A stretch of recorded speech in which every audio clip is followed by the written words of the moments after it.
नमस्कार। मैं हूँ पूजा अनिल और आइए आज हम सुनते हैं एक कहानी जिसका शीर्षक है तन्हाई।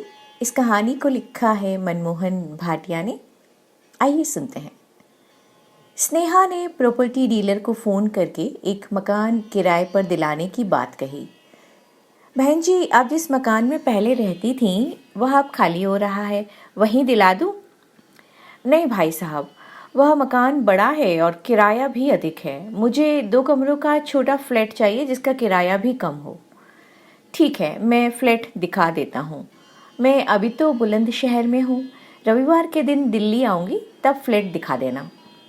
स्नेहा बहुत वर्षों से दिल्ली में रह रही थी और किराए के मकान को हर 2-3 वर्षों में बदलना होता था और इसी प्रॉपर्टी डीलर द्वारा वह मकान किराए पर लेती थी। स्नेहा रविवार की सुबह बुलंदशहर से दिल्ली आई और एक 2 कमरे का फ्लैट किराए पर लेकर वापस बुलंदशहर गई और अगले दिन अपना सामान दिल्ली ले आई। सोमवार के दिन फ्लैट में सामान व्यवस्थित करके स्नेहा ने अपने पुराने स्कूल से संपर्क किया जहां वह पिछले 20 वर्षों से पढ़ा रही थी। प्रिंसिपल ने स्नेहा को तुरंत नौकरी दे दी और स्नेहा ने स्कूल जाना आरंभ कर दिया। धीरे धीरे कुछ ट्यूशन भी मिल गई। स्नेहा का दिन स्कूल और ट्यूशन में कट जाता, लेकिन शाम के बाद तन्हाई स्नेहा को अपनी गिरफ्त में ले लेती। अकेली जान क्या करे, कहाँ जाए। स्नेहा स्कूल से वापस आते समय घर रसोई का आवश्यक सामान खरीद लाती थी और फिर घर से बाहर नहीं निकलती थी।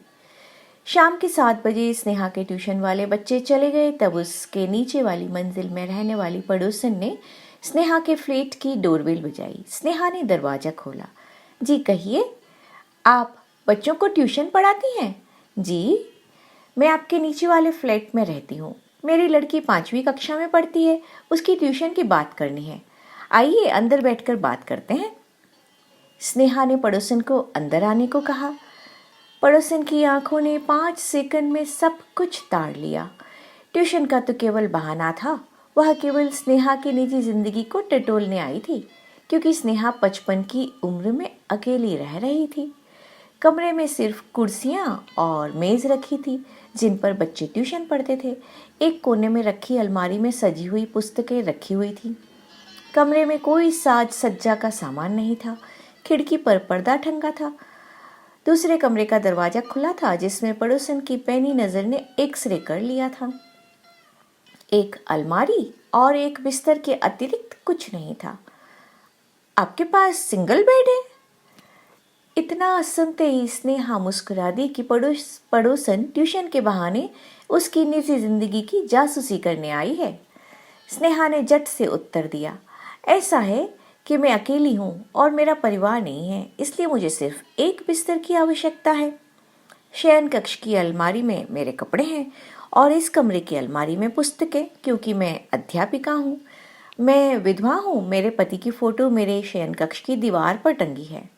स्नेहा ने एक सांस में पड़ोसन की आंखों में आंख डालकर सब कुछ कह दिया, जिसे सुनने के बाद पड़ोसन एक झटके में खड़ी होकर बिना कुछ आगे बोले फटाफट सीढ़ियां उतर गई।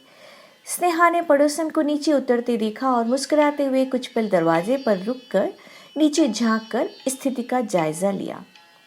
उसके घर तो एक ही पड़ोसन आई थी, लेकिन अन्य सभी ऊपर कान लगाए नीचे खड़ी थी। बिगड़ा मुंह बनाए पड़ोसन किसी से बिना बात किए अपने फ्लैट में घुस गई। अन्य सभी पड़ोसनें उसके फ्लैट के भीतर एकत्रित हो गई और स्नेहा ने अपने फ्लैट का दरवाजा बंद कर दिया। लोगों की मानसिकता कहीं भी कभी भी नहीं बदलेगी। वही घिसी पिटी सोच कि एक औरत अकेली क्यों रह रही है। My foot. Cool down Sneha baby. तुम कुछ और दिन इस पृथ्वी पर मेरे साथ नहीं रुक सकते थे? बड़ी जल्दी थी जाने की। स्नेहा ने बिस्तर पर लेटकर पति सुदेश की फोटो को ताकते हुए कहा, यह जीवन और मृत्यु सब प्रभु के हाथों में है। मैंने तेरे बिना जीवन कभी नहीं सोचा था। तुम तो ऐसे कह रहे हो जैसे मैंने सोचा था। न मैंने सोचा न तुमने सोचा। मालूम नहीं प्रभु ने क्या लीला रची कि हम न रहे, तुम न रहे। सुदेश, तुम्हारे साथ मुझे कोई चिंता नहीं थी। सब बढ़िया इच्छानुसार चल रहा था। तुम गए और मैं तन्हा हो गई। बच्चों के साथ रह लो। तुम मजाक कर रहे हो और मुझे चिढ़ा रहे हो। रह सकती हो। शौर्य बहू और पोते के संग विदेश चला गया और दर्पण भी अब विदेश जा चुकी है। बेटा, बहू, पोता, बेटी, दामाद सबके होते हुए भी अकेली तन्हा दीवारों से बात कर रही हूँ। सुदेश, अब तो तन्हाई ही मेरी जीवन संगिनी है। तुम्हें शौर्य के साथ विदेश चले जाना चाहिए था। कहकर गया था कि बुला लूंगा, लेकिन आज 2 वर्ष हो गए हैं, अब मैंने आस छोड़ दी है। दर्पण के साथ भी रह सकती हो। सुदेश, सारी जमा पूंजी तो शौर्य और दर्पण की शिक्षा और विवाह पर खर्च हो गई। मैं उनके लिए बोझ ही हूँ, तभी फ़ोन भी नहीं करते हैं। संतान पर सब कुछ न्यौछावर किया और मुझे मिली तो सिर्फ तन्हाई। तुम भाई के पास बुलंदशहर भी गई थी, वापस आ गई। बच्चों के विदेश जाने के बाद ही मैं समझ गई कि मुझे कोई रखना नहीं चाहता है। रिश्तेदार पूछने लगे कि बच्चे साथ क्यों नहीं ले गए। अब मैं इसका क्या जवाब दूँ। इसी कारण भाई के पास रहने के लिए चली गई, लेकिन वहाँ भाई भाभी पूछने लगे कि बच्चे क्यों नहीं रखते हैं। बस मैं वापस आ गई तन्हा रहने के लिए। तुमने किसी को यहाँ का पता भी नहीं दिया।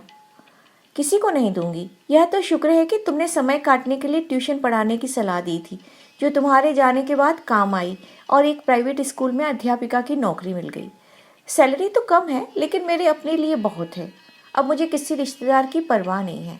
तुम तन्हा छोड़ गए हो, बच्चे भी तन्हा छोड़ गए। अब तन्हा ही रहना है और तन्हाई में तुमसे गुफ्तगू करनी है। धन्यवाद, शुक्रिया, मेहरबानी। हम सुन रहे थे ये कहानी जिसका नाम है तन्हाई। इसे लिखा है मनमोहन भाटिया ने। मैं हूँ पूजा अनिल। फिर कभी कहीं इसी तरह मुलाकात होगी। तब तक नमस्कार।